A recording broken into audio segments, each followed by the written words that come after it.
Hello everybody, I hope आप सब healthy होंगे। मैं हूं आपकी biology educator Shivani ma'am. Welcome back to Magnet Brains, जो आपको प्रोवाइड कराता है किंडरगार्टन टू क्लास 12 हर क्लास हर सब्जेक्ट की क्वालिटी एजुकेशन, वो भी बिल्कुल फ्री। जी हाँ, आपने सही सुना, मैग्नेट ब्रेन्स प्रोवाइड कराता है अनपेड सब्सक्रिप्शन, चाहे वो सीबीएसई बोर्ड हो, यूपी बोर्ड हो, बिहार बोर्ड हो या एमपी बोर्ड हो। मैग्नेट ब्रेन्स हर क्लास हर सब्जेक्ट के टॉपिक वाइज एक्सप्लेनेशंस प्रोवाइड कराता है और साथ में प्रोवाइड कराता है ढेर सारे प्रैक्टिस क्वेश्चंस। इतना ही नहीं, आप अवेल कर सकते हैं e notes and E book, जिसकी लिंक डिस्क्रिप्शन बॉक्स में दी है। तो चलते हैं आज की वीडियो की तरफ। आज की वीडियो है हमारी class 12th biology unit number 9, that is biotechnology. और इस यूनिट का हम पहला चैप्टर कवर कर रहे हैं, जो कि है बायोटेक्नोलॉजी प्रिंसिपल्स एंड प्रोसेसेस। आपके एनसीईआरटी में चैप्टर नंबर 9 है और आज मैं लेकर आई हूँ most important question number 11 to 15। तो आज हम करने वाले हैं लॉन्ग आंसर टाइप क्वेश्चन। कौन से long answer type question? Previous year long answer type question, right बेटा।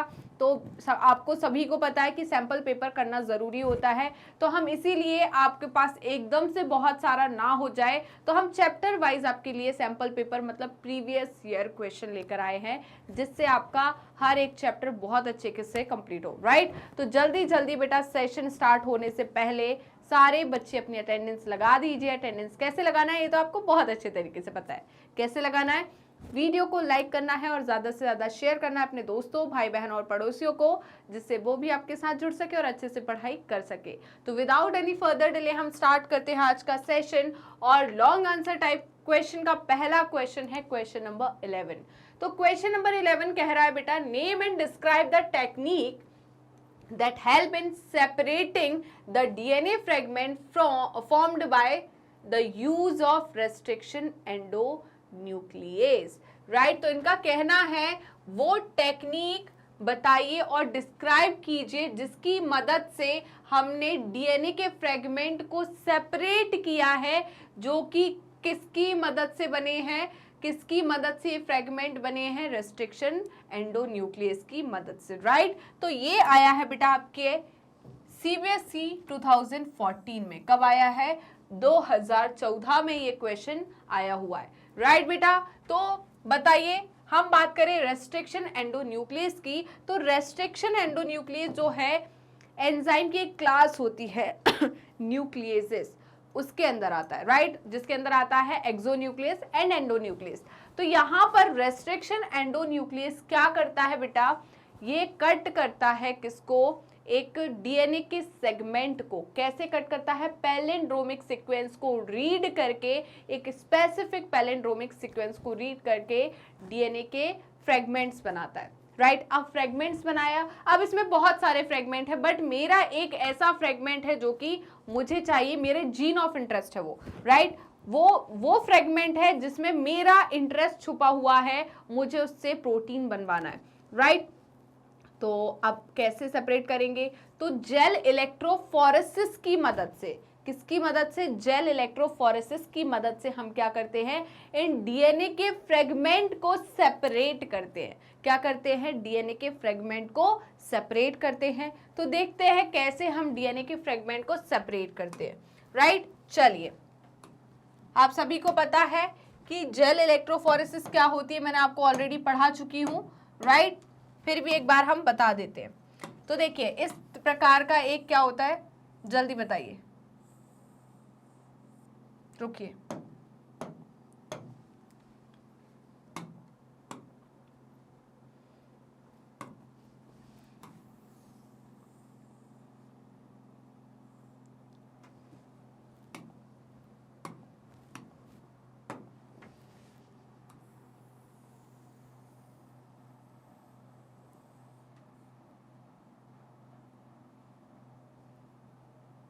ठीक है, तो ये क्या है बेटा? हमारी प्लेट है। क्या है? प्लेट है, जिसमें क्या भरा हुआ है? Agarose gel. तो एग्रोस जेल क्या है? मीडियम होता है। एग्रोस जेल क्या होता है? मीडियम। तो ये क्या है? एग्रोस जेल, जो कि क्या बनाता है? मीडियम को बनाता है। किसको बनाता है? मीडियम को।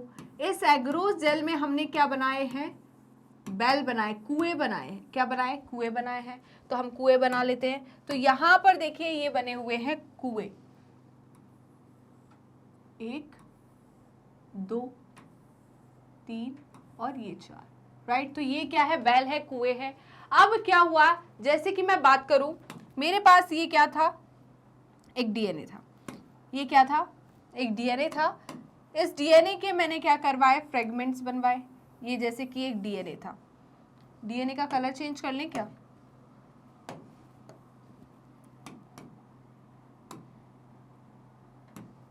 ये क्या था बेटा, डीएनए था, और इस डीएनए में क्या थे बेटा, मेरा जीन ऑफ इंटरेस्ट छुपा हुआ था। क्या था, मेरा जीन ऑफ इंटरेस्ट था। तो रेस्ट्रिक्शन एंजाइम ने इसके ऊपर काम किया, रेस्ट्रिक्शन एंडोन्यूक्लियस ने इसके ऊपर काम किया, और इसके बहुत सारे क्या बना दिए, फ्रेगमेंट्स बना दिए। क्या बना दिए, बहुत सारे फ्रेगमेंट्स।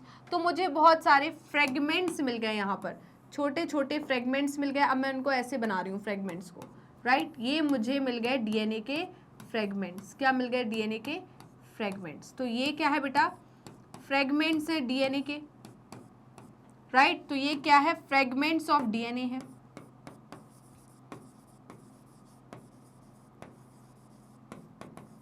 ठीक है, ये क्या है, फ्रेगमेंट्स ऑफ डीएनए।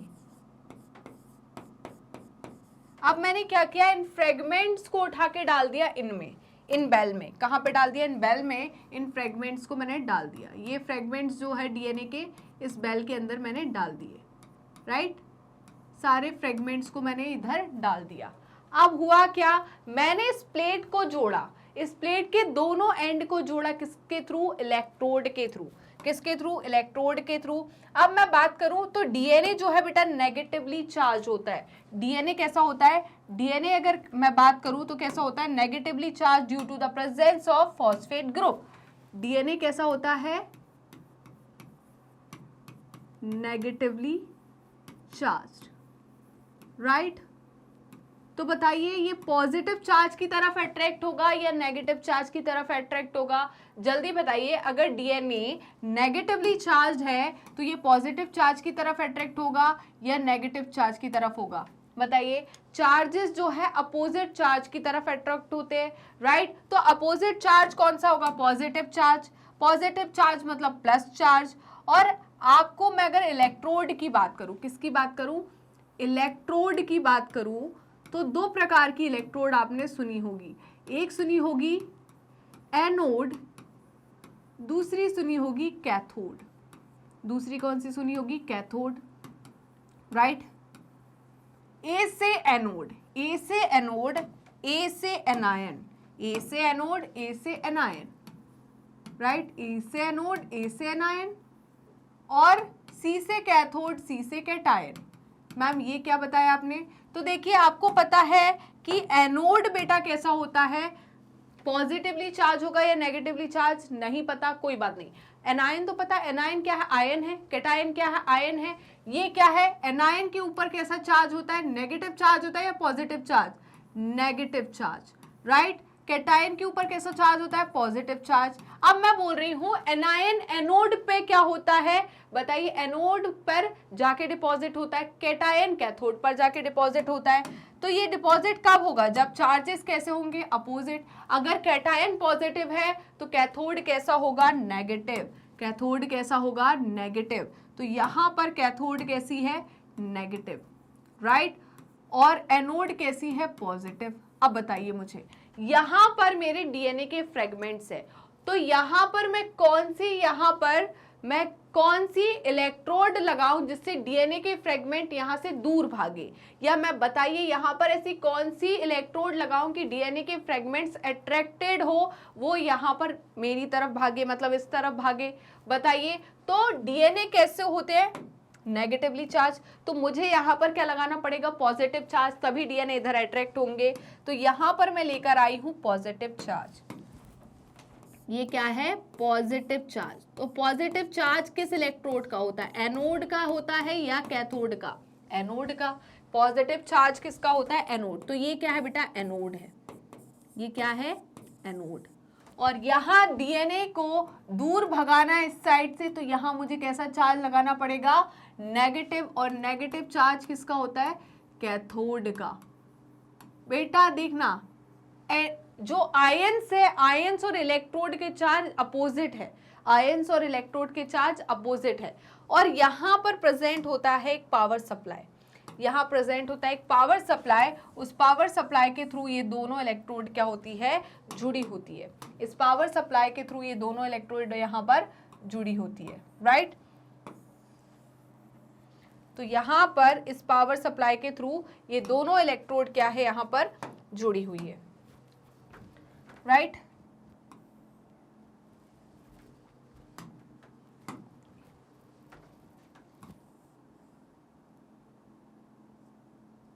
चलिए,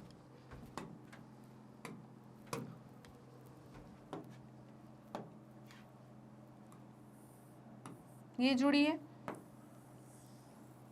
और ये जुड़ी है, राइट। अब होगा क्या, यहां पर डीएनए के फ्रेगमेंट्स भागेंगे, क्या होंगे, डीएनए के फ्रेगमेंट्स भागेंगे इस तरफ, इस इलेक्ट्रोड की तरफ, क्योंकि यहां पर अट्रैक्शन फील करेंगे। तो देखिए बेटा, जितना छोटा फ्रेगमेंट होगा, जितना छोटा फ्रेगमेंट होगा वो उतनी तेजी से भागेगा। छोटा बच्चा ज्यादा तेज भाग पड़ता है एज कंपेयर टू मोटा हट्टा कट्टा, राइट। तो यहाँ पर जितना छोटा फ्रेगमेंट वो उतने ही आगे। तो ये छोटे फ्रेगमेंट्स क्या होंगे, आगे होंगे।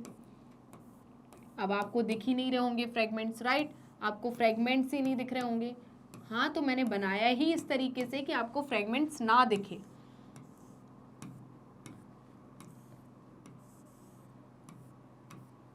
राइट। तो ये क्या है बेटा, डीएनए के फ्रेगमेंट्स है, क्या है, डीएनए के फ्रेगमेंट्स है, ठीक है। ये क्या है, डीएनए के फ्रेगमेंट्स।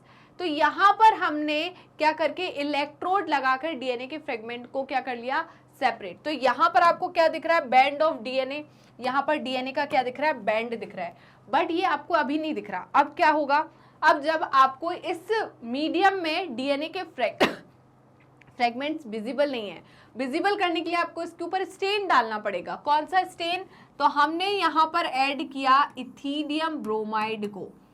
किसको ऐड किया, इथीडियम ब्रोमाइड को। इथीडियम ब्रोमाइड को ऐड करने के बाद हमने इस पर मारी लाइट, क्या मारा, प्रकाश।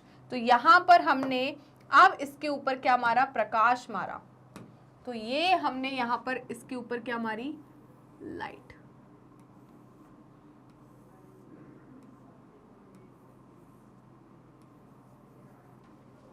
ओके, क्या मारी, लाइट, यूवी रेज मारी, क्या मारी, यूवी रेज। तो यहां पर क्या आ रही है, यूवी रेज, राइट, ये क्या आ रही है, यूवी रेज। ओके, तो यहां इथीरियम ब्रोमाइड के डालने के बाद हमने उस पर क्या डाली, यूवी रेज। ये क्या है, UV rays, right. Without ethidium bromide, और उसके बाद जब तक हम यूवी रेज नहीं डालते हैं तो आपको यहाँ पर डीएनए के बैंड्स नहीं दिखेंगे। डीएनए के बैंड्स कब विजिबल होंगे, बताइए, जब हम उसको स्टेन करेंगे और उसके ऊपर विजिबल लाइट डालेंगे, राइट। तो यहाँ पर आपको ये क्या दिख रहा है, बैंड्स ऑफ डीएनए। और इसको हम अब क्या करेंगे, इस जेल से निकाल लेंगे। ये बैंड्स ऑफ डीएनए दिखने लगे आपको, राइट, ये बैंड्स ऑफ डीएनए आपको अब यहाँ पर दिखने लगे आफ्टर स्टेनिंग। तो यहाँ पर ये बैंड्स ऑफ डीएनए आपको दिखने लगे, ये दिखने लगे। कैसे कलर के दिखने लगे, लाइट या ब्राइट ऑरेंज कलर के ये दिखने लगे। कैसे, ब्राइट ऑरेंज कलर के आपको ये फ्रेगमेंट्स दिखने लगे, right.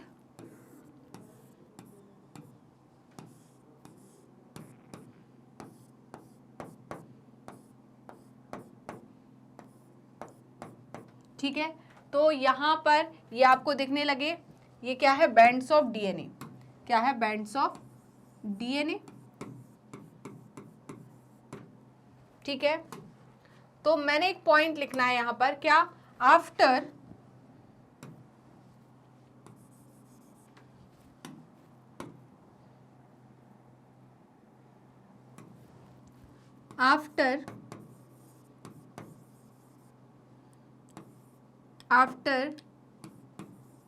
treatment with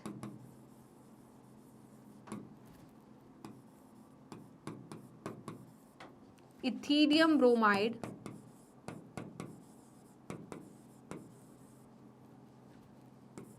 followed by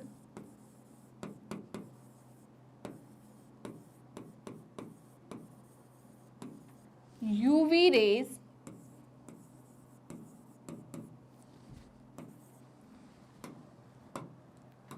bands of DNA visible.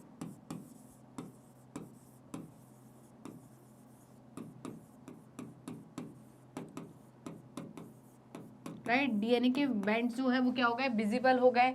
आखिरी में हम क्या करते हैं, हम यहाँ पर इन जो हमारा एगरोस जेल इसको कट करके हम डीएनए के फ्रेगमेंट्स को क्या कर लेते हैं, सेपरेट करते हैं। उस प्रोसेस को हम क्या कहते हैं, इल्यूजन। क्या कहते हैं, इल्यूजन। तो सबसे पहले मैंने क्या किया बेटा, सबसे पहले मैंने क्या किया, यहाँ पर ये इलेक्ट्रोड्स लगाए तो ये यहाँ पर मूव किए। उसके बाद हमने क्या किया, इसमें इथीरियम ब्रोमाइड डाला यूवी रेज के थ्रू, इसको यहाँ पर हमने यूवी रेज डाली इसके ऊपर। फिर हमने क्या करे, इनको सेपरेट कर लिया यहाँ से, किसकी मदद से, इल्यूजन की मदद से। उस प्रोसेस को हम क्या कहते हैं, elution. Right, separation of fragments of DNA from the agarose gel is called elution. Right, तो जल्दी से बेटा इसका स्क्रीनशॉट ले लीजिए। क्या आपने स्क्रीनशॉट ले लिए? तो ऐसे हम अपना जो फ्रेगमेंट है, हमारा डिजायर्ड फ्रेगमेंट है, उसको हम क्या कर पाते हैं, सेपरेट एक्सक्यूज मी, सेपरेट कर पाते हैं। राइट, चलिए तो हम आगे बढ़े। क्या बोल रहे हैं ये देखिए, जेल इलेक्ट्रोफोरेसिस, क्या बोल रहे हैं, gel electrophoresis helps in separating DNA fragments. तो जेल इलेक्ट्रोफोरेसिस की मदद से हम डीएनए के फ्रेगमेंट को क्या कर लेते हैं, सेपरेट कर लेते हैं। DNA fragments are negatively charged, then they are forced to move towards the anode.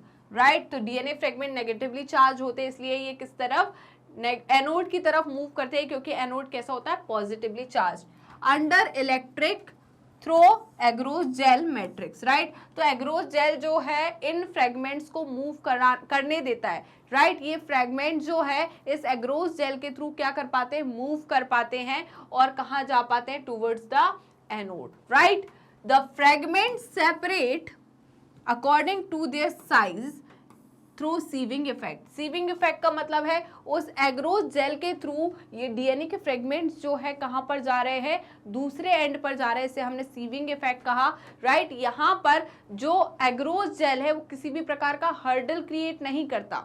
Right, hurdle create नहीं करता। जो एग्रोस जेल है उसका कंसंट्रेशन जो होता है इन डीएनए के फ्रेगमेंट को किसी भी प्रकार का हर्डल क्रिएट नहीं करता, जिससे वो एक एंड से दूसरे एंड तक मूव नहीं कर पाए।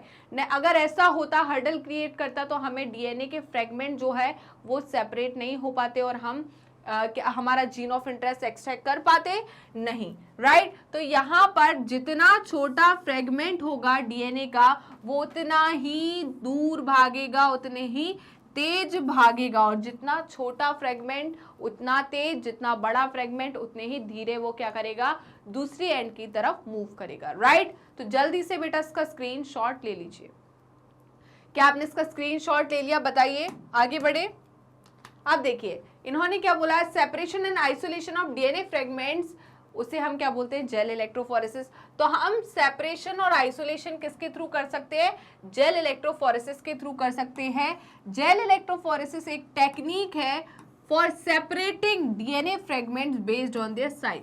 तो साइज के बेसिस पर हम क्या कर पाते हैं, डीएनए फ्रेगमेंट्स को सेपरेट कर पाते हैं। Firstly sample DNA is cut into the fragments, है ना। तो रेस्ट्रिक्शन एंजाइम की मदद से हमने क्या किया, जो सेपरेट डीएनए था, सैंपल डीएनए था, उसको कट कर लिया इनटू द फ्रेगमेंट्स। राइट, तो यहाँ पर बहुत सारे फ्रेगमेंट हमें मिल गए। ये बेटा पूरी क्या है, जेल इलेक्ट्रोफोरेसिस की प्लेट है। ये कैथोड है, ये क्या है, एनोड। एनोड पॉजिटिवली चार्ज है, कैथोड नेगेटिवली चार्ज है। यहाँ इन बेल में हमने पोर कर दिया था किसको, डीएनए के फ्रेगमेंट्स को। तो यहाँ नेगेटिव चार्ज है और डीएनए नेगेटिव चार्ज होता है, तो same charge repel each other. तो यहाँ पर ये डीएनए के फ्रेगमेंट्स भागेंगे अपोजिट चार्ज, मतलब पॉजिटिव चार्ज की तरफ। अब जब दौड़ लगेगी तो सबसे छोटा फ्रेगमेंट होगा वो सबसे आगे होगा और सबसे बड़ा फ्रेगमेंट सबसे पीछे होगा। राइट बेटा, तो जल्दी से इसका स्क्रीनशॉट ले लीजिए। क्या आपने इसका स्क्रीनशॉट ले लिया? बताइए। और जो बच्चे लेट आए हैं बेटा फटाफट सेशन को लाइक एंड शेयर कर दीजिए। अब देखिए the DNA fragments being negatively charge, DNA fragments कैसे होते हैं, नेगेटिवली चार्ज होते हैं, can be separated by forcing them to move towards the anode under the electric field. तो मैंने पावर सप्लाई लगाया था, वो पावर सप्लाई क्या है, इलेक्ट्रिक फील्ड है। तो इलेक्ट्रिक फील्ड की प्रेजेंस में ये एनोड जो है ये क्या करती है, एक चार्ज होता है इसमें पॉजिटिव चार्ज, तो ये पॉजिटिव चार्ज नेगेटिव चार्ज को अपनी तरफ अट्रैक्ट करता है। तो जो डीएनए के फ्रेगमेंट्स है वो मूव करते हैं कहाँ पर, एनोड की तरफ, राइट किसके थ्रू ये मूव करते हैं, मीडियम मतलब मैट्रिक्स मतलब एगरोस जेल के through. Okay, commonly used matrix is agarose which is a natural linear polymer of D-galactose and 3,6 N-hydro-L-galactose which is extracted from the seaweeds, right? तो मैंने बताया था एग्रोसोल को हम कहाँ से एक्सट्रैक्ट करते हैं, सीवीड से एक्सट्रैक्ट करते हैं। तो जल्दी से बेटा इसका स्क्रीनशॉट ले लीजिए। क्या आपने इसका स्क्रीनशॉट ले लिया, जल्दी बताइए, हम आगे बढ़े। अब देखिए, the DNA fragment separate out.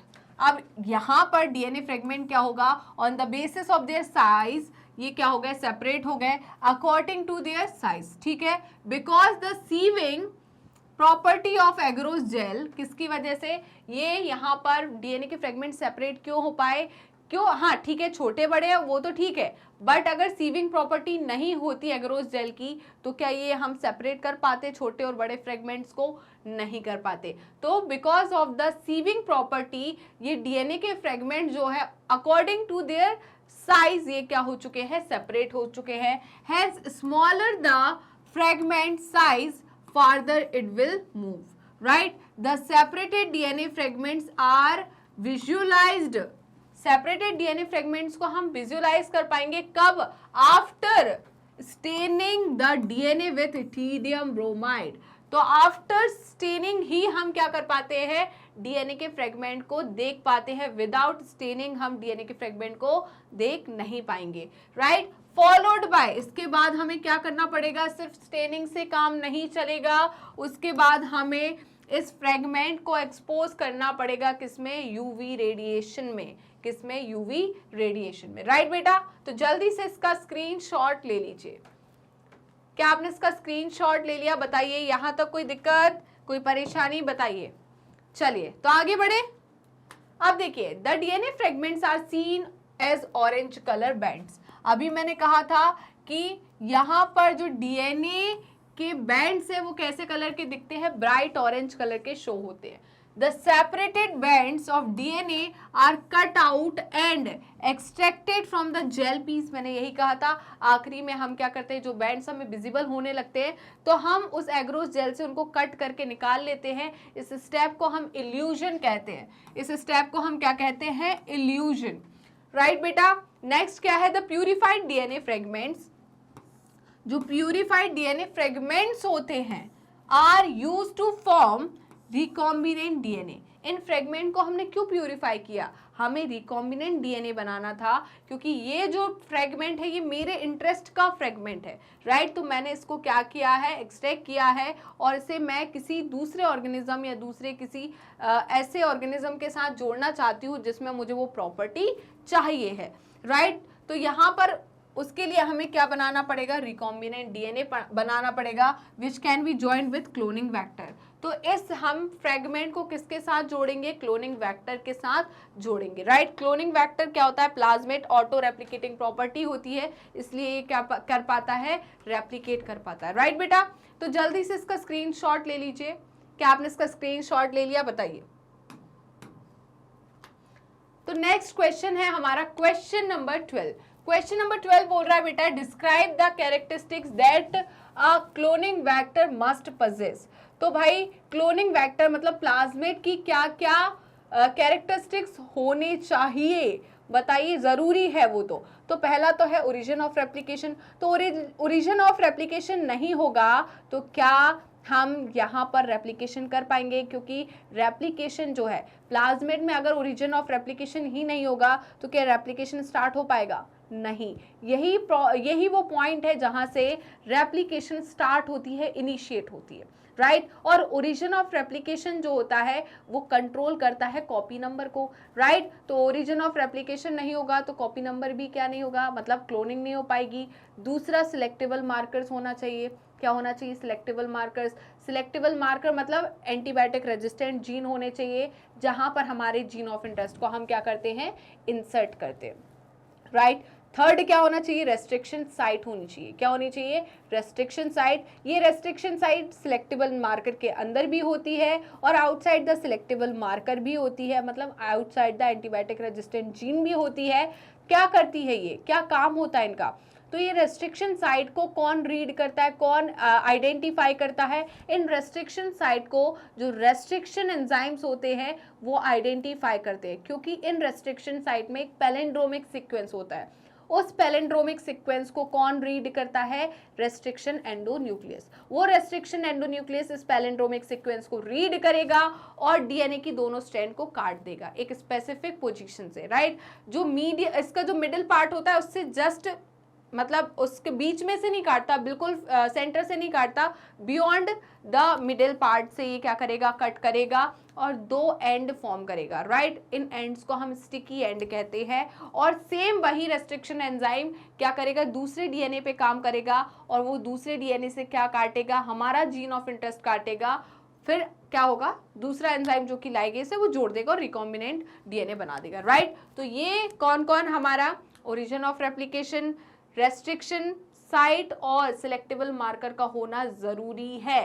फिर दूसरा हमारा ये पॉइंट है, बी ऑप्शन है, why DNA can not pass through the cell membrane, explain how it a bacterial cell made competent take up recombinant DNA from the medium. Okay, तो इनका कहना है क्यों बैक्टीरियल सेल जो है वो क्या नहीं ले पाता है, डीएनए को अपने अंदर नहीं ले पाता है। क्यों नहीं ले पाता? क्योंकि यहाँ पर सेल मेम्ब्रेन बैठी हुई है। सेल मेम्ब्रेन उस डीएनए को अलाउ नहीं करती, पास कर नहीं करती है, राइट। उसको अंदर अलाउ नहीं करती। अब क्यों नहीं करती है? क्योंकि डीएनए जो होता है बेटा वो नेगेटिवली चार्ज होता है, राइट। नेगेटिवली चार्ज होता है, वो छोड़ो, आप बताइए डीएनए जो होता है, डीएनए क्या होता है बेटा, हाइड्रोफिलिक या हाइड्रोफोबिक? हाइड्रोफिलिक होता है।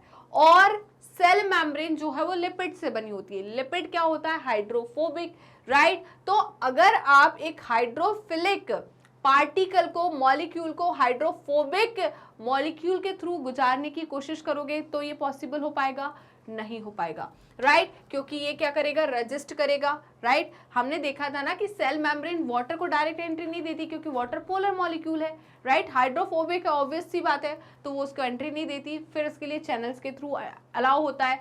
तो यहाँ पर जो डीएनए है, डीएनए हाइड्रोफिलिक मॉलिक्यूल है और ये हाइड्रोफिलिक मॉलिक्यूल सेल मेम्ब्रेन के थ्रू क्रॉस नहीं हो पाता क्योंकि सेल मेम्ब्रेन हाइड्रोफोबिक होती है, राइट। तो अब हम क्या करें, इस सेल को, बैक्टीरियल सेल को हम ट्रीट करते हैं, इसको कॉम्पिटेंट बनाते हैं, इसको भटकाते हैं। तो आपने सुना होगा जेल में एक कैदी को, हम बोले एक कल्प्रिट को, एक गुनहगार को उससे सच निकलवाने के लिए अच्छी थर्ड डिग्री का ट्रीटमेंट देते हैं, थर्ड डिग्री का ट्रीटमेंट देते हैं, है ना। अरे भाई क्या करेंगे, वो लेके चले जाएंगे अंदर जेल में और नीचे किसकी, आइस की सिल्ली पड़ी रही होगी, राइट। उस सिल्ली पे लिटा देंगे या उस पे खड़े कर देंगे, राइट, ऊपर से बांध देंगे और फिर धड़ाधड़ मारेंगे अच्छे से। उनका जो डंडा होता है उसमें ऑयल लगाकर और फिर मारेंगे, बेटा निकाल सच, राइट। ऐसे ही करेंगे, सच निकलवाने की कोशिश करेंगे। तो यहाँ पर क्यों भाई उसको ट्रीट कर रहे हैं आइस से, तो वो बेचारा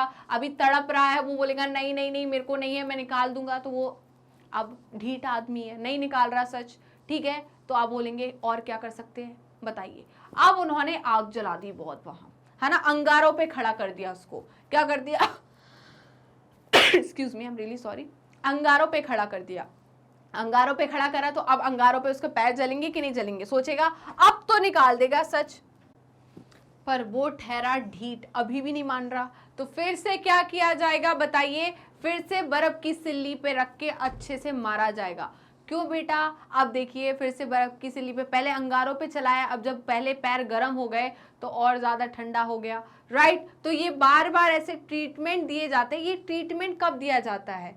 ये ट्रीटमेंट दिया जाता है सेल को, पहले सेल को ट्रीट किया जाता है with specific concentration of divalent ion that is calcium. तो कैल्शियम के एक स्पेसिफिक कंसंट्रेशन से पहले सेल को ट्रीट किया जाता है और फिर उसे ठंडा मतलब आइस शॉक दिया जाता है, हीट शॉक दिया जाता है 42 डिग्री सेल्सियस पे, फिर से आइस शॉक दिया जाता है। तो यही चलते रहता है, राइट। जिससे क्या होता है, आखिरी में सेल हार मान लेता है। सेल बोलता है भाई बस बस मैं अपना जोन में कबूल कर रहा हूं, मैं बन गया कॉम्पिटेंट, आ जाओ, कौन आ जाओ, डीएनए अंदर आ जाओ, राइट। तो ऐसे हम क्या बनाते हैं, सेल को कॉम्पिटेंट बनाते हैं। तो जल्दी से देख लीजिए बेटा, तो क्या कह रहे हैं पहले ये क्लोनिंग वेक्टर। क्लोनिंग वेक्टर में क्या क्या चीजें होनी चाहिए, क्या क्या कैरेक्टरिस्टिक्स होनी चाहिए। पहला ओराई या origin of replication which can make large number of copies, जो कि क्या बनाती है, लार्ज नंबर ऑफ कॉपीज बनाती है। तो यहाँ पर ओरिजिन ऑफ रेप्लिकेशन का होना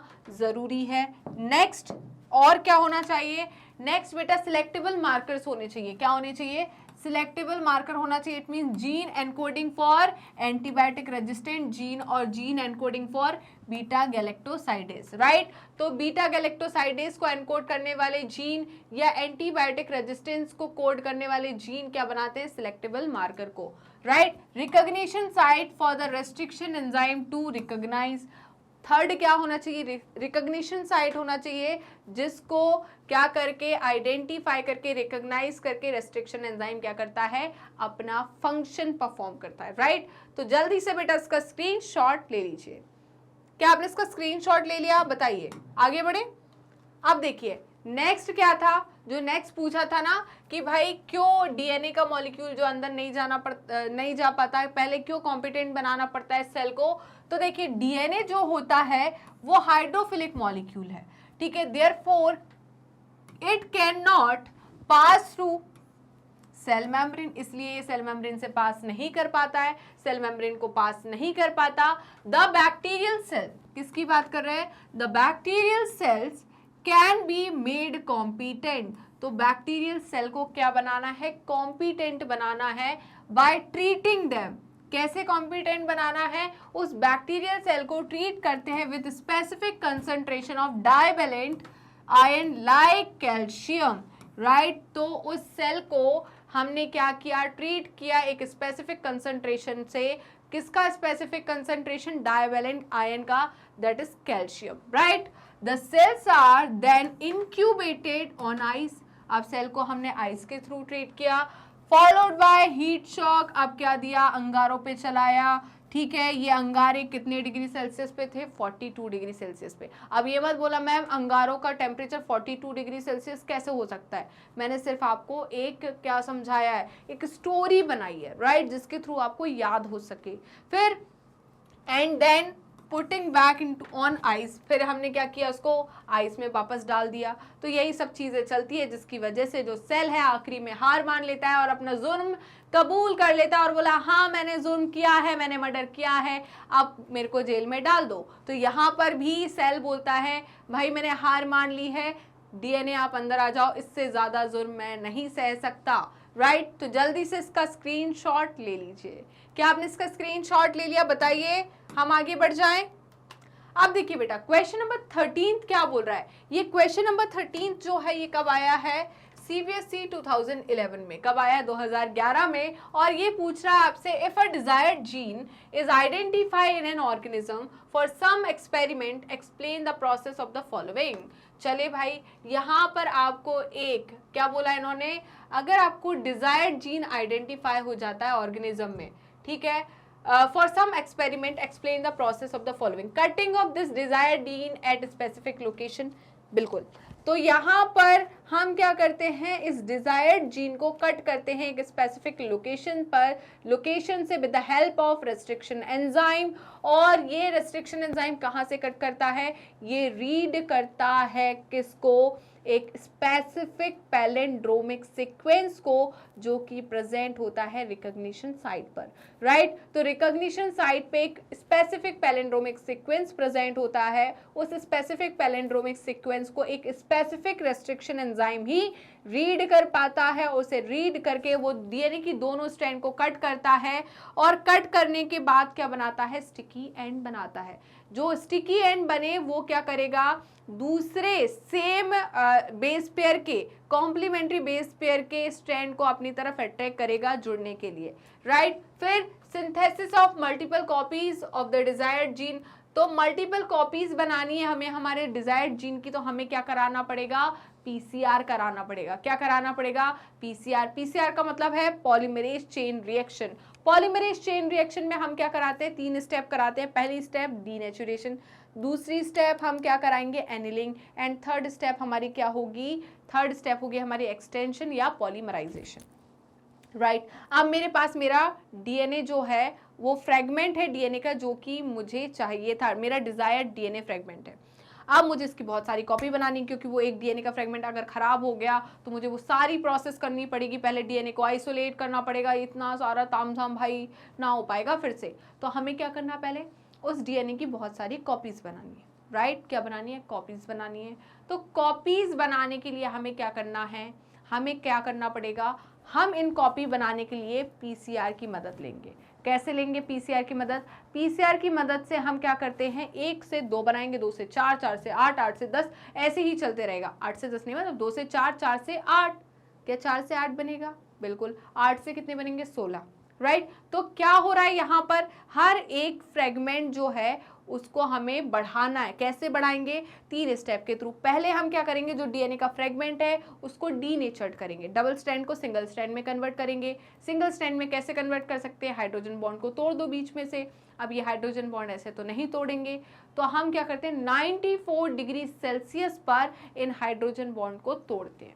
94 डिग्री सेल्सियस पर इन हाइड्रोजन बॉन्ड को हमने क्या कर दिया, तोड़ दिया, ओके।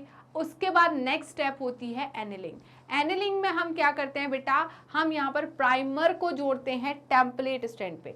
डीनेचर्ड किया तो 2 टेम्पलेट स्ट्रैंड मिल गई हमें डीएनए की। अब ये दोनों टेम्पलेट स्ट्रैंड के थर्ड एंड पर, थर्ड डायरेक्शन पे हमने प्राइमर को जोड़ दिया, राइट। प्राइमर क्या होते हैं, ऑलिगोन्यूक्लियोटाइड होते हैं। क्या होते हैं, ऑलिगोन्यूक्लियोटाइड। क्यों जोड़ा है, क्योंकि पॉलीमरेज जो होता है, डीएनए पॉलीमरेज है, उसकी 2 कंडीशंस होती है कि पहला तो है मैं 5 डायरेक्शन से 3 डायरेक्शन ही पॉलीमराइजेशन करूंगा। दूसरा उसका होता है कि स्टार्टिंग पॉइंट जहां से मैं पॉलीमराइज करूंगा, मुझे स्टार्टिंग पॉइंट डबल स्ट्रैंडेड चाहिए, राइट। तो ऐसा तो नहीं है कि जब हेलिकेज खोलेगा तो आधी जोड़ के रखेगा, बोलेगा भाई अलग से बना लो, ऐसे निकालते जाओ लहरियां, ऐसा तो नहीं होगा। तो यहाँ पर जब दोनों स्ट्रैंड अलग होती है तो पॉलीमरेज की जो सेकंड कंडीशन है उसको फुलफिल करने के लिए हम प्राइमर को जोड़ते हैं, डीएनए प्राइमर को जोड़ते हैं। जोड़ लिया, अब क्या होगा, पॉलीमरेज एंजाइम। कौन सा पॉलीमरेज एंजाइम, यहाँ पर हम लेते हैं टैग पॉलीमरेज को। किसको, टैग पॉलीमरेज। इस टैग पॉलीमरेज को हमने एक्सट्रैक्ट किया है थर्मस एक्विटिकस से। थर्मस एक्विटिकस एक आर्की बैक्टीरिया है जो कि प्रेजेंट होता है हॉट स्प्रिंग में, है ना। जो गर्म झरने होते हैं ना उनमें क्या प्रेजेंट होता है, ये थर्मस एक्विटिकस प्रेजेंट होता है, राइट। तो इन थर्मस एक्विटिकस में प्रेजेंट होता है टैग पॉलीमरेज एंजाइम जो कि हाई टेम्परेचर पे भी स्टेबल रहता है, हाई टेम्परेचर पे भी क्या कर सकता है, पॉलीमराइजेशन कर सकता है। अब पॉलीमराइजेशन होगी तो एक डीएनए के फ्रेगमेंट से अब हमें 2 मिल जाएंगे, 2 से 4 मिल जाएंगे, और ऐसे ही हम हमारे जीन ऑफ इंटरेस्ट की कॉपी बढ़ाते रहते हैं, राइट बेटा। तो जल्दी से इसका स्क्रीनशॉट लीजिए। तो हम चलते हैं एक्सप्लेनेशन पार्ट की तरफ। क्या हम एक्सप्लेनेशन पार्ट की तरफ चल सकते हैं? तो देखिए बेटा ये क्या कह रहे हैं, द डिजायर्ड जीन, जो हमारा डिजायर्ड जीन है, is cut using the enzymes restriction endonucleases, right. तो हम क्या कर रहे हैं, डिजायर्ड जीन को कट कर रहे हैं with the help of restriction endonucleases enzyme.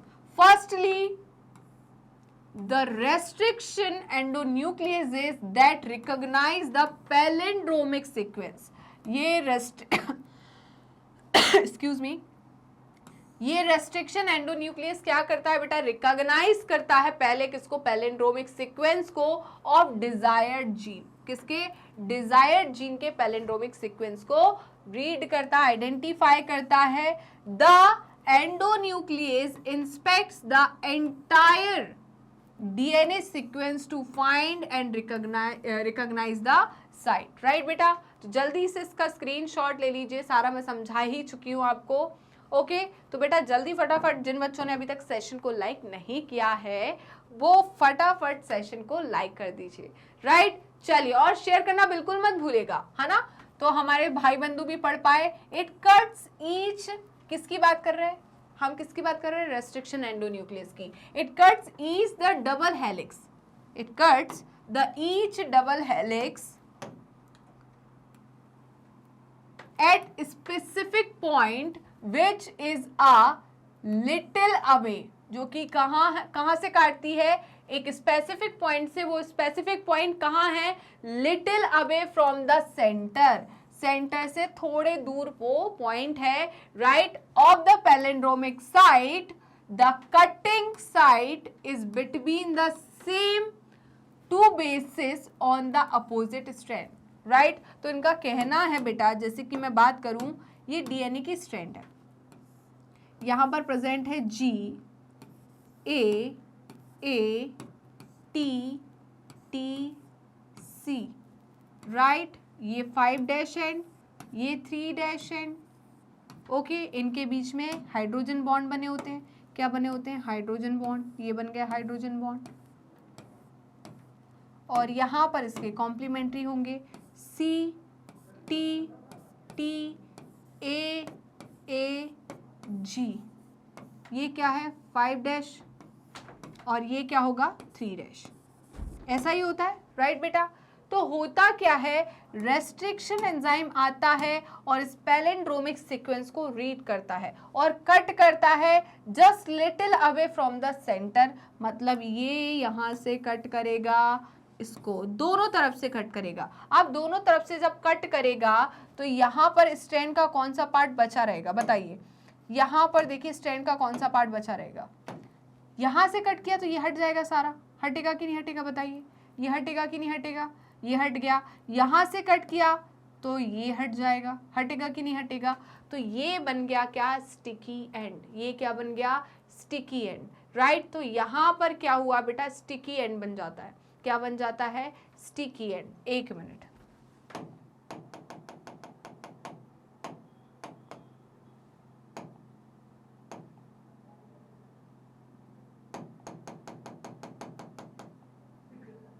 तो ये क्या है, रेस्ट्रिक्शन एंजाइम, क्या है, restriction enzyme.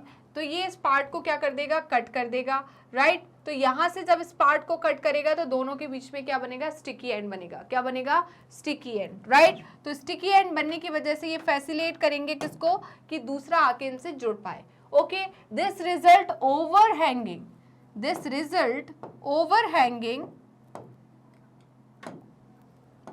this result overhanging single strand stretches which act as a sticky end। तो अब यहाँ पर क्या बन जाएंगे, स्टिकी एंड बन जाएंगे, राइट। तो जल्दी से इसका स्क्रीनशॉट ले लीजिए, जल्दी फटाफट इसका स्क्रीनशॉट लीजिए। क्या आपने इसका स्क्रीनशॉट ले लिया है, जल्दी बताइए, क्या आपने इसका स्क्रीनशॉट ले लिया है, तो हम आगे बढ़ सकते हैं, ओके। अब देखिए, multiple copies of desired gene, हमें डिजायर्ड जीन की बहुत सारी कॉपी चाहिए, राइट। तो multiple copies of desired gene is synthesized by polymerase chain reaction, जिसे हम पीसीआर मेथड भी कहते हैं। In this method the desired gene is synthesized in vitro. ये डिजायर्ड जीन को हम कहाँ सिंथेसाइज करते हैं, इन विट्रो, मतलब लेबोरेटरी में, मतलब टेस्ट ट्यूब में, राइट। तो यहाँ पर इन विट्रो का मतलब क्या है, टेस्ट ट्यूब में हम क्या करते हैं, इस प्रोसेस को परफॉर्म करते हैं। The double stranded DNA is denatured using high temperature 94 degree Celsius. तो बेटा ये डबल स्ट्रैंडेड डीएनए को हम सिंगल स्ट्रैंड में कन्वर्ट करते हैं, कैसे, इनके बीच का हाइड्रोजन बॉन्ड को तोड़ते हैं, कैसे, 94 डिग्री सेल्सियस पर हम इन हाइड्रोजन बॉन्ड को तोड़ते हैं। And the strands are separated, each separated strand act as, ये हर एक जो स्ट्रैंड है वो एक्ट करती है एज अ टेम्पलेट, और इसमें अब क्या होगा, रेप्लिकेशन, राइट, पॉलीमराइजेशन। तो जल्दी से इसका स्क्रीनशॉट ले लीजिए। क्या आपने इसका स्क्रीनशॉट ले लिया है, जल्दी बताइए, तो हम आगे बढ़ सकते हैं, okay. Sets of oligonucleotide primers, 2 strand बनी, 2 टेम्पलेट स्ट्रैंड बनी, तो 2 ऑलिगोन्यूक्लियोटाइड चाहिए हमें। तो यहाँ पर 2 sets of oligonucleotide primers are annealed to denatured DNA strand. The thermostable Taq polymerase extends the primers using nucleotides provided in the reaction mixture. Finally, the amplified fragments are ligated into recipient cells. Right? तो अब हम क्या करते हैं, जो amplified हमारा DNA का fragment है उसको किसके साथ लाइगेट मतलब जोड़ देते हैं, हमारे रेसिपिएंट सेल के साथ। राइट तो जल्दी से बेटा इसका स्क्रीनशॉट ले लीजिए। क्या आपने इसका स्क्रीनशॉट ले लिया है, बताइए। Excuse me. नेक्स्ट है क्वेश्चन नंबर 14। तो क्वेश्चन नंबर 14 बोल रहा है development of recombinant DNA technology has open gate to many breakthrough in the fields of medicine and agriculture. This has enabled scientists to isolate, sequence and manipulation of cell of individual genes obtained from diverse living or dead cells. Given below is a diagram showing the basic steps involved in genetically modifying an organism. ये question कब आया भाई, काफी बड़ा question है। ये question कब आया है, ये क्वेश्चन आया बेटा 2022 में। कब आया, 2012 में ये क्वेश्चन आया है। बहुत बड़ा भारी भरकम सा क्वेश्चन लग रहा है, बट अभी हमें क्या देखना है, इसका डायग्राम देखना है। क्या देखना है, डायग्राम। तो देखिए, study the given diagram and answer the question. Okay ये क्या है, रेस्ट्रिक्शन एंजाइम है। ओके रेस्ट्रिक्शन एंजाइम ने क्या कट कर लिया, जीन ऑफ इंटरेस्ट कट कर लिया। रेस्ट्रिक्शन एंजाइम ने इस प्लाज्मिड को कट कर लिया। ओके अब यहाँ पर हुआ है क्या, बताइए, रिकॉम्बिनेंट डीएनए बना। क्या बना, रिकॉम्बिनेंट डीएनए बना। रिकॉम्बिनेंट डीएनए के बाद ये रिकॉम्बिनेंट डीएनए हम इस ई कोलाई में क्या कर दिया, ट्रांसफर कर दिया। ओके अब ट्रांसफर करने के बाद ये सारे इतने सारे बने, ये 5th है। तो आपको क्या बताना है, यहाँ पर 1 क्या है, 2 3 4 5, आपको यही बताना है। राइट तो सारे के सारे बच्चे जल्दी जल्दी कमेंट कीजिए। तो बेटा ये क्वेश्चन क्या है पता है आपको, ये क्वेश्चन ये पूछ रहा है कि रिकॉम्बिनेंट डीएनए की मदद से, रिकॉम्बिनेंट डीएनए टेक्नोलॉजी की मदद से हम इतने ज़्यादा आगे बढ़ चुके हैं। हमने मेडिसिन्स जो है वो बना पाए हैं, बहुत सारी मेडिसिन्स बना पाए। जैसे कि इंसुलिन की हम बात करें तो बेटा इंसुलिन जो है वो रिकॉम्बिनेंट डीएनए टेक्नोलॉजी की मदद से ही बना पाए। बहुत सारे ऐसे हम बात करें एग्रीकल्चर के लिए ऐसे जो बेनिफिशियल प्रोडक्ट्स है या बेनिफिशियल जो क्रॉप है, राइट वो बना पाए हैं जिसकी प्रोडक्टिविटी ज़्यादा हो पाए। तो ये सब कुछ किस वजह से पॉसिबल हो पाया है, रिकॉम्बिनेंट डीएनए टेक्नोलॉजी की मदद से या जेनेटिक इंजीनियरिंग की मदद से। राइट बेटा तो अभी ये क्वेश्चन कंप्लीट नहीं हुआ, इसके आगे भी क्वेश्चन है। जितना बड़ा इसका एक्सप्लेनेशन नहीं उतना बड़ा तो ये क्वेश्चन है। तो अगर हम इसकी बात करें तो आगे अभी आपको चेक करना है। इन्होंने बोला are 2 different of restriction endonucleases uses, one to cut the vector DNA and another to cut the desired DNA on the DNA to be cloned, support your answer। इनका कहना है बेटा कि हम क्या 2 डिफरेंट रेस्ट्रिक्शन एंजाइम का use करेंगे, एक से हम वेक्टर डीएनए को कट करेंगे, दूसरे से हम डिजायर्ड डीएनए को कट करेंगे। मैं स्टार्टिंग से फर्स्ट डे से पढ़ाते आ रही हूँ कि बेटा हम सेम रेस्ट्रिक्शन एंजाइम का यूज करते हैं टू कट किसको, vector DNA and desired DNA. Right तो यहां पर क्या होगा, no, we use same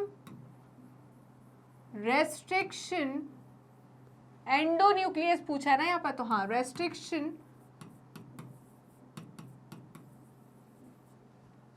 endonuclease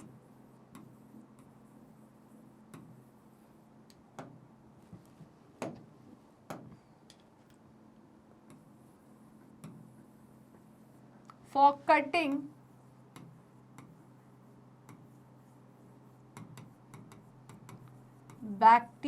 ये बैक्टर डीएनए एंड डिजायर्ड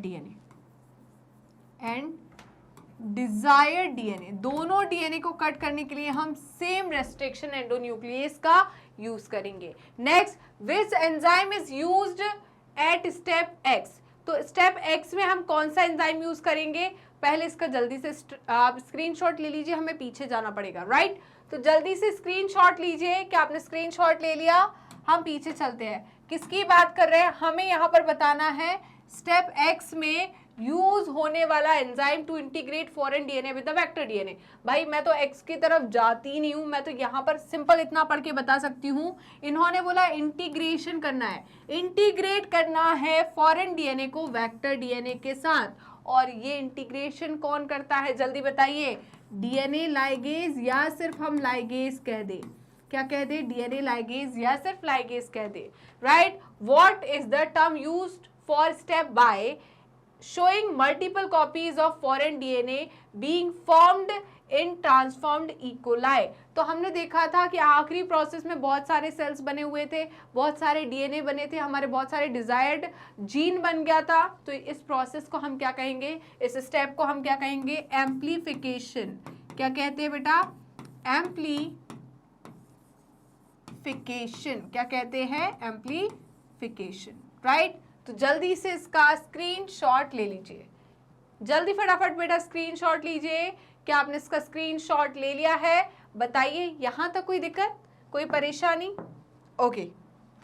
अब देखिए, अभी आगे भी क्वेश्चन है, इनका कहना है draw a diagram of E coli cloning vector PBR322 and show the following steps. तो PBR322 का आप एक डायग्राम बनाना चाहेंगे तो मैं बना देती हूँ, उसमें क्या दिक्कत परेशानी है। चलिए, तो हमने बनाना है PBR322 का एक डायग्राम, हमारे पास वैसे ये डायग्राम है, तो हमें बनाने की कोई जरूरत नहीं है। मैं आपको इमेजिन करा देती हूँ, क्या करते हैं, इमेजिन करा देते। कैसे इमेजिन करेंगे बेटा, एक साइड क्या होता है, टेट्रासाइक्लिन रेजिस्टेंट जीन होता है, दूसरी साइड एम्फिसिलिन रेजिस्टेंट जीन होता है, एक ओरिजिन ऑफ रेप्लिकेशन प्रेजेंट होता है। टेट्रासाइक्लिन रेजिस्टेंट जीन में क्या प्रेजेंट होता है, जल्दी बताइए, वहां पर प्रेजेंट होते हैं दो रिकॉग्निशन साइट या रेस्ट्रिक्शन साइट। पहली कौन सी होती है, वाम-H1 एंड साल1। वहीं पर एम्फिसिलिन रेजिस्टेंट जीन की जगह पर भी दो रेस्ट्रिक्शन साइट, रिकॉग्निशन साइट होती है। पहली होती है आपकी PVU1 और दूसरी होती है PST1, राइट। नीचे रोप होता है ROP, रोप क्या करता है, रोप बनाता है एंजाइम को, प्रोटीन को, सॉरी किसको, प्रोटीन को, जो कि क्या कराता है, रेप्लिकेशन कराता है वेक्टर या क्लोन, ये प्लाज्मिड की, राइट। उसके अलावा ओरिजिन ऑफ रेप्लिकेशन हम बात कर ही चुके हैं। उसके अलावा सिलेक्टेबल मार्कर के बाहर भी क्या होते हैं, रिकॉग्निशन साइट या रेस्ट्रिक्शन साइट होती है, राइट। तो ये सारी चीजें हमें पढ़ना है, ओके। तो इनका कहना पहला, any one restriction endonuclease site in the tetracycline resistant gene. इन्होंने एक पूछी, हम दो बता देते हैं। टेट्रासाइक्लिन रेजिस्टेंट जीन के साइट पे कोई आपको रेस्ट्रिक्शन साइट बतानी है, तो कौन सी रेस्ट्रिक्शन साइट होगी रेस्ट्रिक्शन एंडोन्यूक्लियस के लिए, पहली होगी वाम-H1, राइट। दूसरी क्या होगी, साल1, क्या होगा, साल1। तो ये दो रेस्ट्रिक्शन साइट हो गई। नेक्स्ट है any one restriction endonuclease site in the ampicillin resistant gene. यहां पर भी मुझे दो बताना है, जब मुझे दो पता है तो मैं दो क्यों ना बताऊं, PVU1 एंड PST, क्या होगी, PST1, right. PVU1 and PST1। Origin ori site present होती है, ये क्या करती है, कंट्रोल करती है किसको, कॉपी नंबर को, control copy number, right. Next है what does rop codes for the plasmid PBR2, right. तो रोप जो है कहां होता है, नीचे साइड प्रेजेंट होता है, right. Rope encode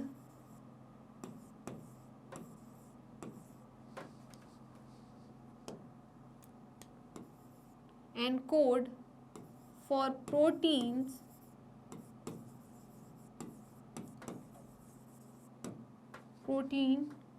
responsible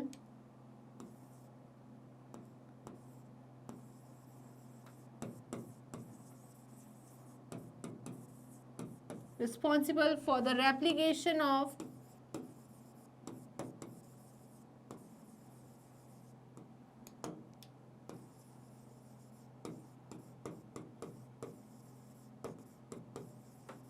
replication of, किसका रेप्लिकेशन, जल्दी बताइए, रेप्लिकेशन ऑफ प्लाज्मिड, राइट। तो जल्दी से बेटा इसका स्क्रीनशॉट ले लीजिए। क्या आपने इसका स्क्रीनशॉट ले लिया, बताइए यहां तक कोई दिक्कत, कोई परेशानी? ओके, तो यहां तक आपको क्लियर हो गया होगा, राइट। तो इन्होंने कहा देखिए, नो सेम रेस्ट्रिक्शन एंडोन्यूक्लियस को हम यूज करते हैं to cut both vector and desired DNA. तो यहाँ पर ऐसा नहीं है कि हम अलग अलग रेस्ट्रिक्शन एंडोन्यूक्लियस का यूज करें, किसके लिए, डिजायर्ड डीएनए और किसके लिए, वेक्टर डीएनए को कट करने के लिए। This is done to form same sticky end. हम एक ही रेस्ट्रिक्शन एंजाइम से कट क्यों करते हैं दोनों को, क्योंकि यहाँ पर सेम स्टिकी एंड बनेंगे, तभी तो वो दोनों एक दूसरे से जुड़ पाएंगे ना। This ensures easy and firm ligation, right. ये हम क्यों कर रहे हैं, सेम स्टिकी एंड क्यों प्रोड्यूस कर रहे हैं, जिससे इजी क्या हो पाए, लाइगेशन जो है काफी इजी हो पाए, राइट। नेक्स्ट जो था वो क्या है, लाइगेज एंजाइम था जो कि जोड़ रहा था किसको, यहाँ पर वेक्टर डीएनए के साथ डिजायर्ड डीएनए को। थर्ड एम्प्लीफिकेशन, बहुत सारी कॉपीज दिख रही थी आपको, तो हमने एम्प्लीफिकेशन देख लिया था, राइट। तो जल्दी से बेटा इसका स्क्रीनशॉट ले लीजिए। क्या आपने इसका स्क्रीनशॉट ले लिया, बताइए, क्या आपने इसका स्क्रीनशॉट ले लिया? आगे बढ़े। फिर ये देखिए, यहाँ पर ये डायग्राम बोल रहे थे वो PBR 322 का, तो हमने बना लिया। यहाँ पर टेट्रासाइक्लिन रेजिस्टेंट जीन है, एम्फिसिलिन रेजिस्टेंट जीन है। यहाँ पर ये ओरिजिन ऑफ रेप्लिकेशन है, क्या है, ओरिजिन ऑफ रेप्लिकेशन। ये क्या है, ओरिजिन ऑफ रेप्लिकेशन, राइट। ये है ROP, राइट, जो कि बनाती है किसको, बताइए। ROP जो है वो बनाती है, एनकोड करती है प्रोटीन को, जो कि रिस्पॉन्सिबल है रेप्लिकेशन के लिए। किसके रेप्लिकेशन के लिए, प्लाज्मिड के रेप्लिकेशन के लिए। इसमें एक रेस्ट्रिक्शन साइट होती है बेटा PVU2। बेटा PVU1 जो है वो टेट्रासाइक्लिन रेजिस्टेंट जीन में प्रेजेंट होती है, PVU2 कहाँ प्रेजेंट होती है, रोप में। इसके अलावा और भी रेस्ट्रिक्शन साइट होती है। एक प्लाज्मिड में, एक PBR 322 प्लाज्मिड में टोटल 8 रेस्ट्रिक्शन साइट होती है। तो दो तो ये हो गई, एक BAM-H1, एक SAL1, दूसरा PVU1 एंड PST1।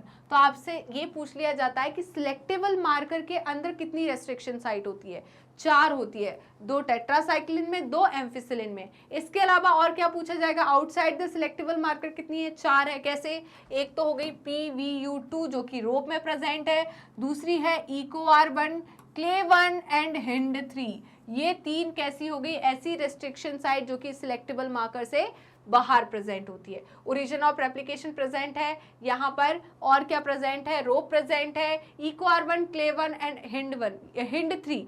ये क्या है, ये भी रेस्ट्रिक्शन साइट्स होती हैं।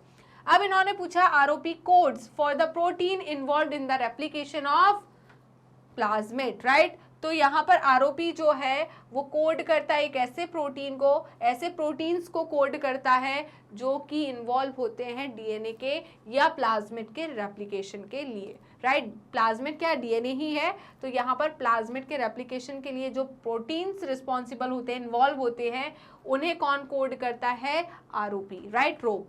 तो जल्दी से इसका स्क्रीनशॉट ले लीजिए। क्या आपने इसका स्क्रीनशॉट ले लिया, बताइए, यहाँ तक कोई दिक्कत, कोई परेशानी, बताइए।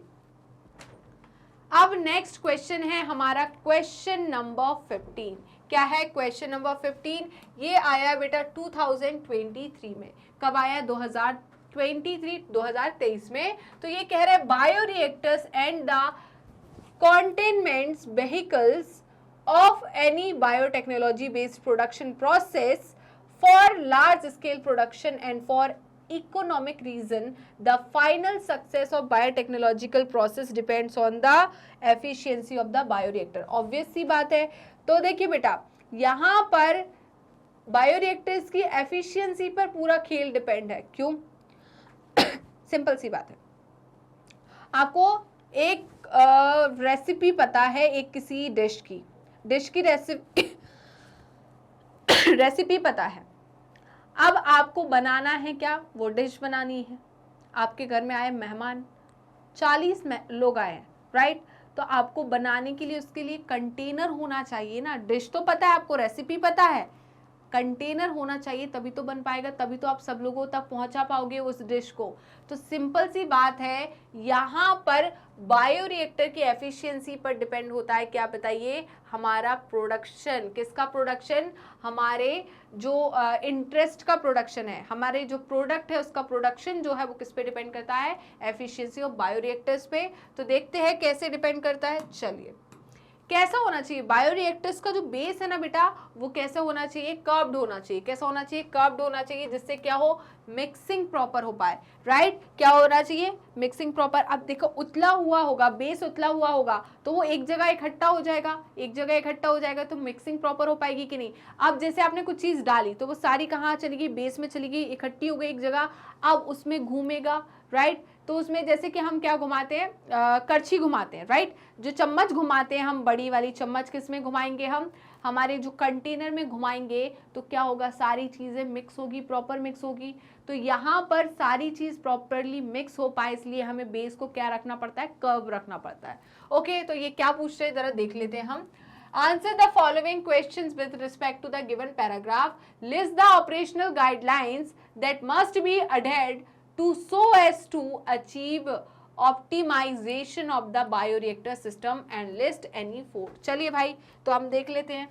तो देखिए, और दूसरा क्या है? Mention the phase of growth we refer to in the statement optimization. तो हमें भाई phase of growth mention करना है यहाँ पर। Optimization of growth and metabolic activities of the cell, ठीक है। नेक्स्ट है, is the biological product formed in the bioreactor suitable for intended use immediately? क्या जो बायोलॉजिकल प्रोडक्ट फॉर्म हुए हैं बायोरिएक्टर्स में, कि उनको डायरेक्ट हम इमीडिएट यूज के लिए बोल देंगे? नहीं, उसके लिए पहले टेस्टिंग होती है। क्या होती है? Testing. Give any reason to support your answer. चलिए, तो हम आगे बढ़े बेटा। देखिए, ए का क्या है? अब bioreactor is usually cylindrical. Bioreactor कैसे होते हैं? सिलिंड्रिकल होते हैं, ठीक है। कैसा शेप होता है? सिलिंड्रिकल शेप होता है इसका। तो यूजुअली बायोरिएक्टर्स जो होते हैं सिलिंड्रिकल शेप के होते हैं और विद द कर्व्ड बेस। इनका जो बेस होता है, नीचे का जो तला होता है वो कैसा होता है? कर्व होता है। To facilitate mixing of the reactors contents. यही मैंने बोला था क्या?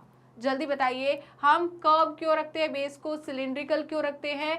कि यहाँ पर जो मिक्सिंग है रिएक्टर्स की वो प्रॉपर हो पाए। नेक्स्ट है, द स्टायरर फैसिलिटेट्स इवन मिक्सिंग। वो वही करछी है ना। तो यहाँ पर ये चम्मच जो होती है वो क्या फैसिलिटेट कर रही है? Even mixing and oxygen availability through out the reactors. Alternatively air can be bubbled through the reactors, right बेटा? ये दोनों पॉइंट हम समझा चुके हैं आपको। तो जल्दी से इसका स्क्रीनशॉट ले लीजिए। क्या आपने इसका स्क्रीनशॉट ले लिया? यहाँ तक कोई दिक्कत, कोई परेशानी बताइए? यहाँ तक कोई दिक्कत परेशानी क्या आपको? अब आगे देखिए, regular cleaning and maintenance of the reactor is important. भाई, हम प्रोडक्ट फॉर्म कर रहे हैं तो हमें उसे कंटामिनेटेड फ्री रखना है, राइट? कंटामिनेटेड फ्री रखना है उसको, हमें उसमें हाइजीन मेंटेन करके रखना है। तो रेगुलर क्लीनिंग होनी चाहिए एंड मेंटेनेंस होना चाहिए किसका? रिएक्टर्स का। तो यहाँ पर बहुत ज़रूरी है रिएक्टर्स का regular cleaning and maintenance. Next है, it is important to maintain aseptic condition. Aseptic condition का मतलब मिनिमाइज कंटामिनेशन। एसेप्टिक, एंटीसेप्टिक आप यूज करते हो, एंटीसेप्टिक क्रीम का यूज करते हो। एंटीसेप्टिक क्रीम का यूज क्यों करते हो आप? कि कंटामिनेशन ना हो, कोई इन्फेक्शन ना फैल जाए। तो यहाँ पर एसेप्टिक कंडीशन क्या होती है? Contaminated free condition, right? Sterile condition को हम मेंटेन करके रखते हैं टू मिनिमाइज कंटामिनेशन। ओके, चलिए, तो जल्दी से इसका स्क्रीनशॉट ले लीजिए। क्या आपने स्क्रीनशॉट ले लिया है? जल्दी बताइए, कैसी कंडीशन मेंटेन करके रखते हैं हम? Aseptic condition. एसेप्टिक कंडीशन क्या करती है? कंटामिनेशन नहीं होने देती, माइक्रो ऑर्गेनिज्म की ग्रोथ नहीं होने देती, right? Exponential phase of growth, आपको कैसा फेज देखने को मिलता है ग्रोथ का? एक्सपोनेंशियल फेज मिलता है। कैसा फेज मिलता है? एक्सपोनेंशियल फेज ऑफ ग्रोथ देखने को मिलता है after completion the biosynthetic stage.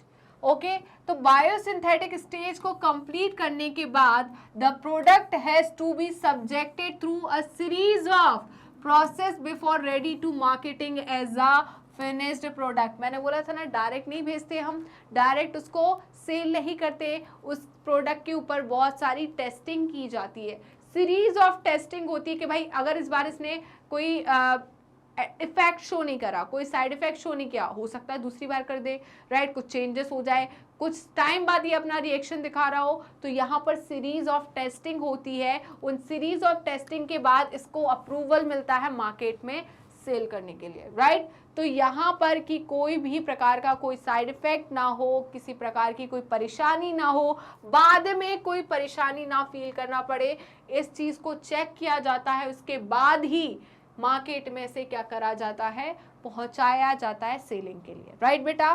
तो जल्दी से इसका स्क्रीनशॉट ले लीजिए। क्या आपने इसका स्क्रीनशॉट ले लिया है? बताइए, क्या आपने इसका स्क्रीनशॉट ले लिया?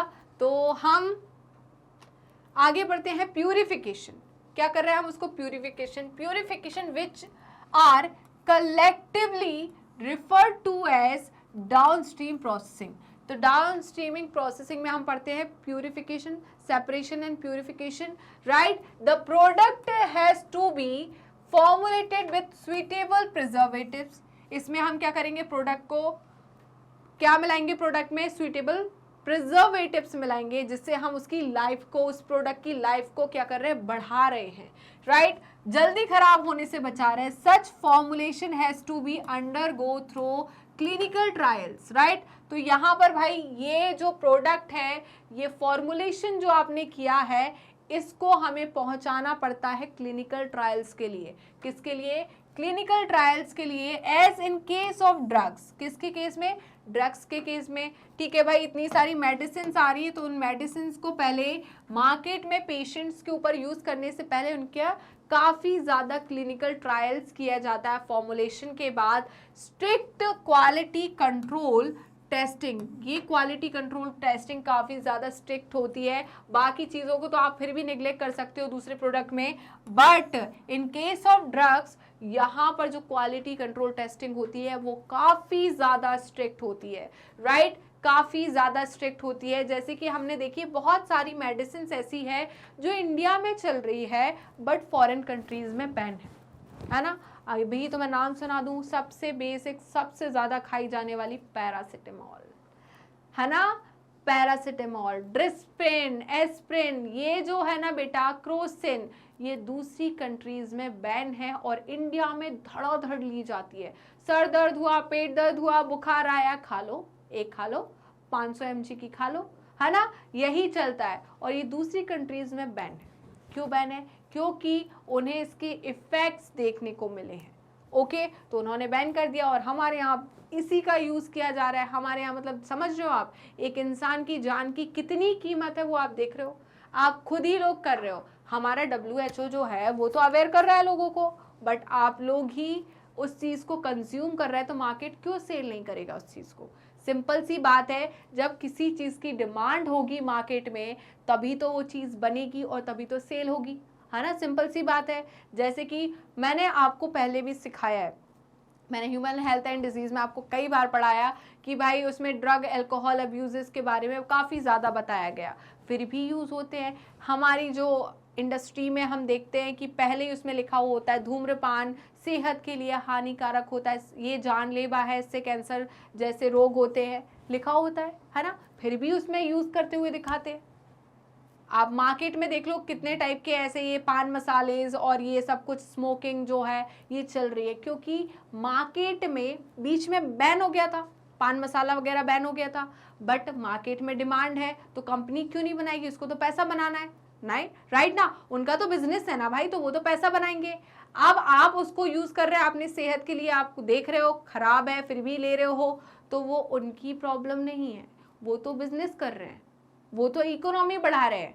आप लोग अपने साथ, अपनी जान के साथ खेल रहे हो, तो उसके लिए वो रिस्पॉन्सिबल नहीं है, आप रिस्पॉन्सिबल हो। अगर आप अवेयर नहीं होते उस चीज से और फिर आप करते तो वो गलत था, फिर वो कंपनी की या फिर कंट्री की फॉल्ट थी। बट अभी किसका फॉल्ट है? हर एक इंडिविजुअल का फॉल्ट है, क्योंकि हर एक इंडिविजुअल उसको क्या कर रहा है?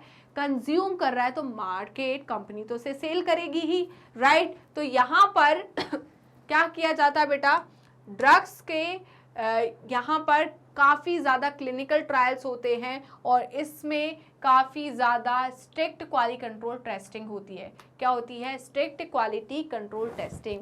आई होप आज का सेशन आपको अच्छा लगा होगा। तो वीडियो अच्छी लगी तो लाइक कीजिए, शेयर कीजिए एंड चैनल को सब्सक्राइब कीजिए और यहाँ पर बेल आइकन को दबाना बिल्कुल मत भूलेगा क्योंकि जब आप बेल आइकन को दबाओगे तो आपको डेली बेसिस पर नोटिफिकेशन मिलते रहेंगे। डेली बेसिस पर आप recorded videos as well as live session attend कर सके। इसके अलावा आप हमें फॉलो कर सकते हैं हमारे पेज पर। तो पेज को फॉलो करने के लिए सिंपली आपको गूगल या क्रोम पर जाना है, वहां टाइप करना है मैग्नेट ब्रेन्स। जैसे ही मैग्नेट ब्रेन्स टाइप करोगे तो आपको इस टाइप का एक पेज ओपन मिलेगा जिसमें किंडरगार्टन टू क्लास 12 क्लास तक की कंप्लीट कोर्स की प्लेलिस्ट अवेलेबल है। Specially 11th and 12th class के लिए यहाँ पर आपको स्ट्रीम वाइज प्लेलिस्ट अवेलेबल होने वाली है, जैसे कि science stream, commerce stream and humanity stream.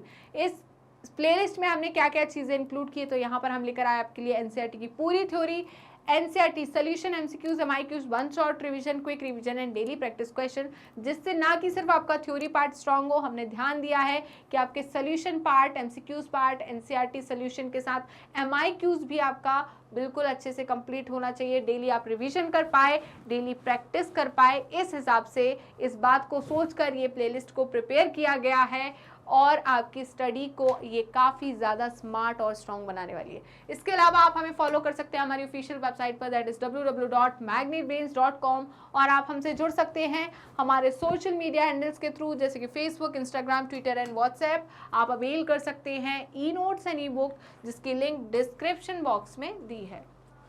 तो चलते हैं मैग्नेट ब्रेन्स के टॉप कोर्सेज की तरफ। उससे पहले जान लीजिए कि मैग्नेट ब्रेन्स के 2 चैनल हैं, Hindi medium channel and English medium channel. Hindi medium channel पर हम क्लास 6 to 12 क्लास तक के कोर्सेज कराते हैं एंड इंग्लिश मीडियम चैनल पर किंडरगार्टन टू क्लास 12 के कोर्सेज कराए जाते हैं। इन दोनों चैनल पे कौन कौन से कोर्सेज अवेलेबल है तो थोड़ा ध्यान से सुनिएगा। इन दोनों चैनल पर हम सीबीएसई बोर्ड की प्रिपरेशन कराते हैं। सीबीएसई बोर्ड के साथ हम स्टेट बोर्ड की प्रिपरेशन भी कराते हैं, जैसे कि Delhi board, Bihar board, UP board, MP board, Rajasthan board. इसके साथ ही वैदिक maths crash course and spoken English. ये सारे के सारे टॉप कोर्सेज मैग्नेट ब्रेन्स आपको हाई क्वालिटी एजुकेशन के साथ 100% फ्री में प्रोवाइड कराता है।